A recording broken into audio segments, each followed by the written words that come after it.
हमारे साथ स्टूडियो में वरिष्ठ पत्रकार आदर्श कुमार जी भी मौजूद हैं। आदर्श जी, क्योंकि हम लोकसभा चुनाव की बात करते हैं या विधानसभा चुनाव की, जो आंकड़े हैं ना बहुत ज्यादा सोचने पर मजबूर करते हैं। चाहे 2015 की बात हो, 2020 की बात हो, ऐसा क्या होता है कि 2020 में लोकसभा चुनाव में बीजेपी का जो वोट परसेंटेज रहता है, वोटिंग टर्नआउट रहता है, खासतौर पर बीजेपी का, वो 38% रहता है। लेकिन विधानसभा चुनाव आते आते वो स्थिति 2020 में पलट जाती है। आम आदमी पार्टी को 62 सीटें मिलती है। लेकिन 2025 में भारतीय जनता पार्टी ने किन फैक्टर्स पर काम किया है 2020 से नसीहत लेकर सीखते हुए, क्या मानते हैं आप? देखिए, सियासत के मछेरे जानते हैं कि किस दरिया में कितनी मछलियां हैं। तो भारतीय जनता पार्टी ने ये बहुत पहले भांप लिया था कि जिस तरीके से केजरीवाल पर आरोप लगे, मनीष सिसोदिया पे आरोप लगे, सत्येंद्र जैन पे आरोप लगे, और जिस तरीके से आम आदमी पार्टी की छवि धूमिल हुई, चाहे वो शीश महल का इशू हो, मनी लॉन्ड्रिंग का इशू हो, और शराब के मुद्दे को जिस तरीके से उन्होंने कहा कि आम आदमी पार्टी ने जगह जगह जो है शराब के ठेके खोल दिए, तो बीजेपी भली भांति जान चुकी थी कि अगर हम अपने कैंपेन को, अगर हम इस तरीके से हम आगे बढ़ाएंगे, अगर जनता के बीच जाएंगे और इन मुद्दों पर जनता से संवाद करेंगे, तो जनता हम पर यकीन करेगी। और बीजेपी ने मौके का भरपूर फायदा उठाया, और आप देख सकते हैं कि आम आदमी पार्टी और कांग्रेस इस विधानसभा चुनाव में वो साथ नहीं आ पाई। तो बीजेपी की जो रणनीति थी कि विरोधी पार्टियों को एकजुट नहीं होने देना है, साथ ही जो उनकी कैंपेनिंग थी, जो लगातार आप देख रहे होंगे कि दिल्ली की जनता जो है इस बार आम आदमी पार्टी से करेगी ब्रेकअप, तो लगातार जो कैंपेनिंग चल रही थी और जनता के साथ जो उनका संवाद था वो कामयाब रहा। जनता ने उनकी बातों पर यकीन किया, और कुछ जो चीजें थी वो बिल्कुल साफ तौर पर दिखाई दे रही थी कि एक पार्टी जो कि आंदोलन से जन्मी, जिसने की अपनी ईमानदार छवि बनाई, और उसका मुखिया अगर शीश महल जैसे आवास में रहता है और उसकी जो एक बिल्कुल नकारात्मक छवि बनी, वो जनता के दिलो दिमाग में बस गई। जनता ये भली भांति समझ गई कि आम आदमी पार्टी भी बिल्कुल ठीक दूसरी पार्टियों की तरह है। जो उसने वादा किया या जिस तरीके से उसने राह चुनी थी, उसमें कोई सच्चाई नहीं है। तो जिस तरीके से आप कह सकते हैं कि दिल्ली के लोगों को लगा कि शायद उनसे जो है धोखा हुआ, और इस बात का खामियाजा जो है आम आदमी पार्टी को उठाना पड़ा है, और एक करारी हार है आम आदमी पार्टी की। चूंकि दिल्ली में हारने का मतलब है कि एक तरीके से उसके जो अस्तित्व है, उसका जो अस्तित्व है वही अपने आप में उस पर एक प्रश्न चिन्ह लग जाता है। तो ये बहुत ही नकारात्मक स्थिति है आम आदमी पार्टी के लिए। बिल्कुल। और वंदना जी, कहीं ना कहीं मुझे लगता है कि ये जो परीक्षा थी सभी पॉलिटिकल पार्टीज की, उसमें एक सबसे बड़ा इम्तिहान एग्जिट पोल का भी था। हमें याद है कि हम 2020 की बात करें, 2015 की बात करें, 2013 की बात करें, या फिर हम बात हाल ही में हरियाणा विधानसभा चुनाव की करें, उसमें एग्जिट पोल पूरी तरीके से गलत साबित हुए थे। सभी कांग्रेस की सरकार बनते हुए दिखा रहे थे, और ये हमने जरूर शुरुआती पोस्टल बैलेट में देखा था कि कांग्रेस ट्रेंड में आगे चल रही है। लेकिन चुनावी नतीजे आते आते भारतीय जनता पार्टी ने हैट्रिक लगा दी।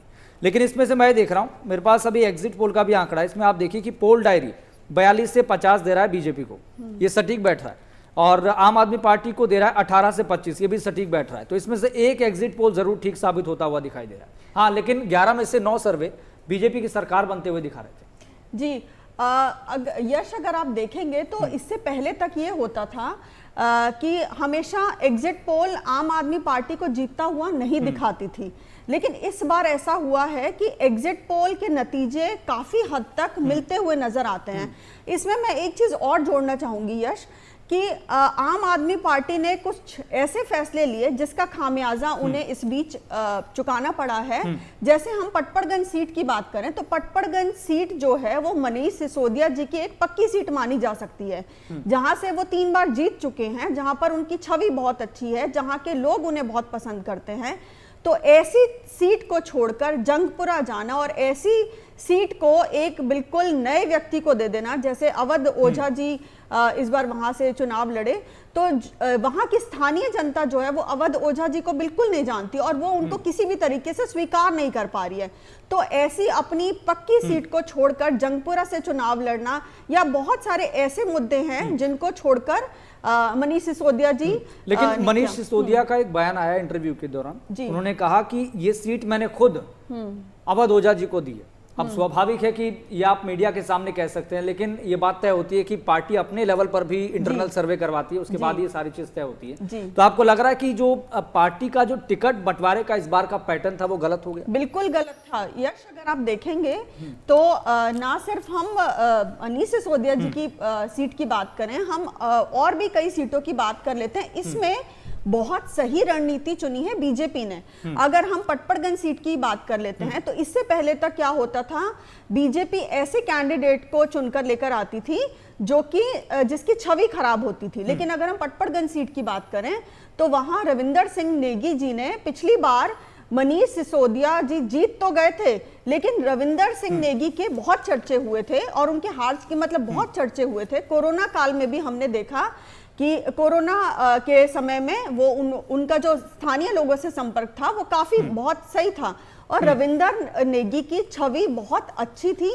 तो इस बार हम ये कह सकते हैं कि आम आदमी पार्टी ने अपने जो कैंडिडेट थे उनको चुनने में गलती की और बीजेपी ने उसी चीज का फायदा उठाकर बहुत सही कैंडिडेट को चुना, जिसका नतीजा आज हम देख ही रहे हैं। जी और आदर्श जी, मुझे ये लगता है कि अगर भारतीय जनता पार्टी, स्वाभाविक है कि 24/7 एक्टिव मूड में रहती है, बीजेपी के नेता भी ये दावा करते हैं, लेकिन जो प्रचार अभियान है, जैसे जनता के जहन में, क्योंकि क्या कहते हैं कि लोकतंत्र में, डेमोक्रेसी में जनता की शॉर्ट टर्म मेमोरी है, वो एक हफ्ते पहले का जो बहुत महत्वपूर्ण प्रचार होता है वही जनता के जहन में एक परसेप्शन क्रिएट करता है, नैरेटिव बनाता है। उस हिसाब से फिर जनता किसी कंक्लूजन पर पहुंचती है कि हमें किस कैंडिडेट को चुनना है, किस पार्टी को चुनना है। तो आपको लग रहा है प्रचार अभियान के जरिए, चाहे सोशल मीडिया के जरिए हो या फिर ग्राउंड पर हो, बीजेपी ने इतना अग्रेसिवली प्रचार दिल्ली के लोकतंत्र, दिल्ली के चुनाव में कभी नहीं किया इससे पहले? बिल्कुल सही कहा आपने कि मोदी जी से लेकर के और अमित शाह जी ने अपनी पूरी ताकत झोंक दी और जिस तरीके से बीजेपी के बड़े बड़े दिग्गज एक एक विधानसभा चुनाव में गए और वहां के प्रत्याशियों से मिल करके और उनके पक्ष में जिस तरीके से उन्होंने प्रचार किया, तो एक बात बहुत शुरू से साफ थी कि बीजेपी इस बार कोई भी गलती नहीं करना चाहती थी, कोई भी चूक नहीं करना चाहती थी। वो अपनी पूरी ताकत के साथ, और वो ये जान चुकी थी कि इस बार जो है वो एक शानदार मौका है। जिस तरीके से आम आदमी पार्टी की छवि धूमिल हुई तो वो उन्होंने पूरी ताकत लगा दी और बीजेपी के लीडर्स जो है वो चप्पे चप्पे पर गए। मैं यहाँ कहूँगा कि आम आदमी पार्टी कहीं ना कहीं मुझे ऐसा लगता है कि शुरू से उसके आत्मविश्वास में कमी थी। अगर पिछले चुनावों की बात की जाए तो कैंपेनिंग का जहां तक सवाल है तो बीजेपी इसमें पूरी तरीके से आप कह सकते हैं कि उन्होंने पूरी ताकत झोंक दी। उनके कार्यकर्ता चप्पे चप्पे पर नजर आ रहे थे। इवन जो जिस दिन वोटिंग हुई थी, मैंने कई वोटिंग बूथ का दौरा किया तो वहां पर मैंने देखा कि बीजेपी के जो कार्यकर्ता थे, वो बूथ लेवल के जो कार्यकर्ता थे, उन्होंने काफ़ी मुस्तैदी दिखाई। वो लोगों को एक जगह से दूसरे जगह ले जाने का इंतजाम कर रहे थे, लोगों से बातचीत कर रहे थे। यहाँ पर आम आदमी पार्टी के कार्यकर्ता मुझे नदारद दिखे। मुझे ऐसा लगता है कि आम आदमी पार्टी के भीतर भी कार्यकर्ताओं की जो है वो एक नाराजगी थी। कार्यकर्ता भी कहीं ना कहीं आम आदमी पार्टी के रवैये से खुश नहीं थे। देखिए, मैं एक चीज और यहां जोड़ना चाहूंगा, जब आम आदमी पार्टी का निर्माण हुआ उस समय एक से बढ़कर एक दिग्गज नेता थे, चाहे वो प्रशांत भूषण हो, चाहे योगेंद्र यादव हो, चाहे वो किरण बेदी हो, चाहे कुमार विश्वास हो, वो कपिल मिश्रा हो, एक से बढ़कर एक लीडर्स थे। लेकिन आम आदमी पार्टी में ये ट्रेडिशन चल गया कि जो अरविंद केजरीवाल कहेंगे और उनके सामने में कोई भी बात किसी की टिक नहीं पाती थी और एक एक करके सारे नेता निकाल दिए गए। उससे भी कहीं ना कहीं एक लंबे समय के बाद लोगों को यह बात समझ में आई कि जो जो अच्छे नेता थे वो पार्टी से बाहर होते चले गए। पत्रकार आशुतोष थे, बहुत सारे ऐसे नाम हैं। तो कहीं ना कहीं इससे जो है एक बात साफ हो गई थी कि केजरीवाल जो है पार्टी में डिक्टेटरशिप जो है लेकर के चले आए और एक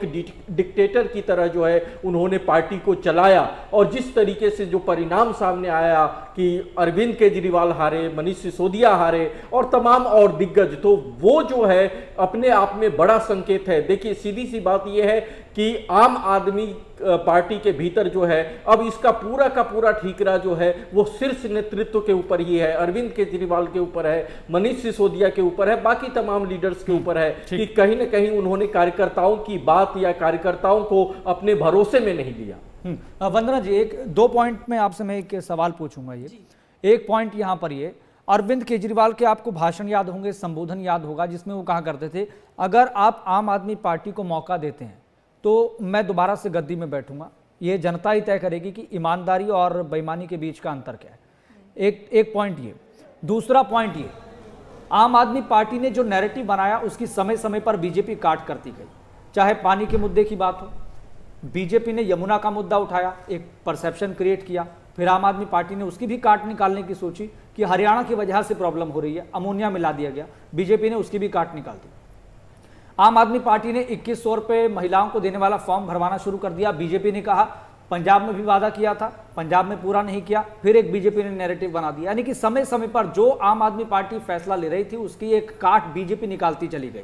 एक और उदाहरण इसमें जो उसमें एक योजना का जिक्र किया अरविंद केजरीवाल ने, पुजारी ग्रंथि योजना, बीजेपी ने कहा ये तो सॉफ्ट हिंदुत्व की राजनीति कर रही है आम आदमी पार्टी।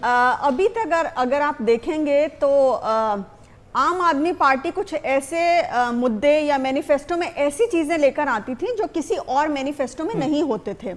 जैसे पानी का मुद्दा हो, चाहे बिजली बिल माफ करने का हो, पानी मुफ्त देने का हो, और कई ऐसे मुद्दे, या अगर हम बात करें दलित छात्रों को विदेश में पढ़ाने का जो उन्होंने वादा किया था, या जिस योजना का अभी आपने जिक्र किया, तो यहाँ पर आप देखेंगे कि बहुत लुभावने वादे किए आम आदमी पार्टी ने। लेकिन आप देखिए कि उसी के रास्ते पर बीजेपी आपको चलती हुई नजर आएगी। जहाँ पर 2100 रुपये देने की बात आम आदमी पार्टी कर रही थी, वहीं उसके तुरंत बाद बीजेपी ने अपने मैनिफेस्टो में 2500 रुपये देने की बात की गई। लेकिन यहाँ पर देखने वाली बात ये नहीं है कि 2100 या 2500 रुपये में कितना अंतर है।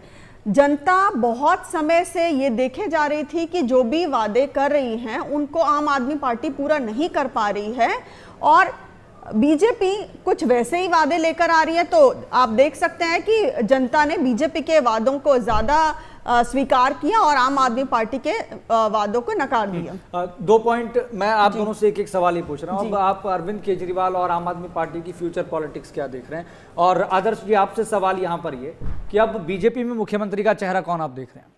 देखिए, बीजेपी में मुख्यमंत्री का चेहरा जो होता है वो हमेशा कई बार चौंकाने वाला होता है। बीजेपी कभी भी जो है वो अपने सारे पत्ते पहले नहीं खोलती है। निश्चित तौर पर कई बड़े दावेदार हैं।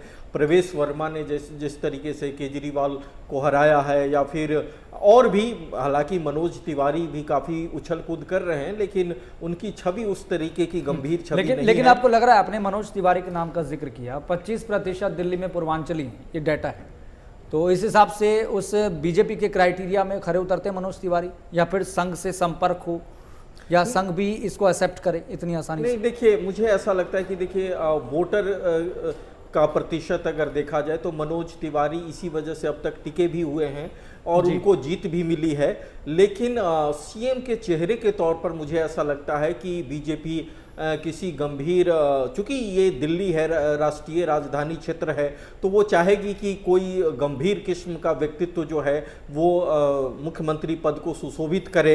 हालांकि जो वोटिंग का जो एक तरीके से गणित बिठाया जाता है तो उसमें कुछ भी संभव है, लेकिन मुझे ऐसा लगता है कि मनोज तिवारी के लिए बहुत ज़्यादा संभावना नहीं है। बीजेपी के भीतर जो एक से बढ़कर एक नेता है, और कई बार तो ऐसा होता है कि आरएसएस के जो बहुत ही ज़्यादा जो काबिल योग्य व्यक्ति हैं वो कहीं ना कहीं अचानक से उनका नाम आ जाता है, ताकि जो है उसमें कोई झगड़ा भी नहीं होता, उसमें कोई विवाद भी नहीं होता। एक नया नाम आता है और सभी को कह दिया जाता है कि आप उन्हें समर्थन अपना दे दें।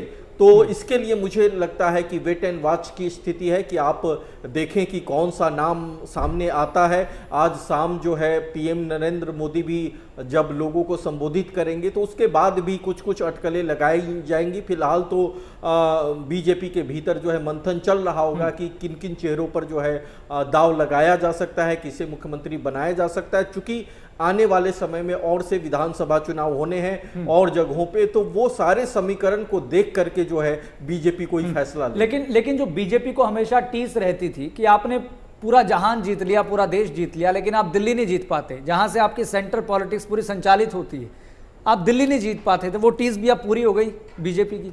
बिल्कुल बिल्कुल, ये बीजेपी के लिए बड़ी जीत है। देखिए, पूरे देश में अलग अलग राज्यों में जीत हासिल करने के बाद, खास तौर से जिस तरीके से नरेंद्र मोदी जी का नेतृत्व है, एक कद्दावर नेतृत्व है, इसमें कहीं कोई शक नहीं। तो इस लिहाज से उनके नाक के तले, उनके बिल्कुल सेंटर में, जिसे आप कह सकते हैं कि आम आदमी पार्टी की सरकार थी, और एक ऐसी पार्टी की सरकार थी जो बीजेपी, खासतौर से प्रधानमंत्री की लगातार जो है कड़े शब्दों में मुखालफत करती थी, कड़ी प्रतिद्वंदी हम जिसे कह सकते हैं आम आदमी पार्टी को माना जाता रहा, और दोनों एक दूसरे के खिलाफ जिस तरीके से बयानबाजी करते थे, उससे एक बात जो है हमेशा ये हमेशा सामने आती थी कि आम आदमी पार्टी जो है वो आगे चल कर के लिए बीजेपी के लिए जो है ये कठिन चुनौती, खास तौर से कुछ कुछ राज्यों में, जैसा आपने देखा कि पंजाब में जिस तरीके से आम आदमी पार्टी सत्ता में आई, और गुजरात में भी जिस तरीके से उसने तैयारी की थी, भले ही उसे सफलता नहीं मिली, तो बीजेपी के लिए ये बहुत जरूरी था कि दिल्ली पर जो है अपना कब्जा जमाया जाए। ठीक है वंदना जी, आपसे सवाल ये है कि आम आदमी पार्टी, अरविंद केजरीवाल की फ्यूचर पॉलिटिक्स को आप कैसे देख रहे हैं? लेकिन एक छोटा सा ब्रेक हम ले रहे हैं, ये चर्चा लगातार जारी रहेगी।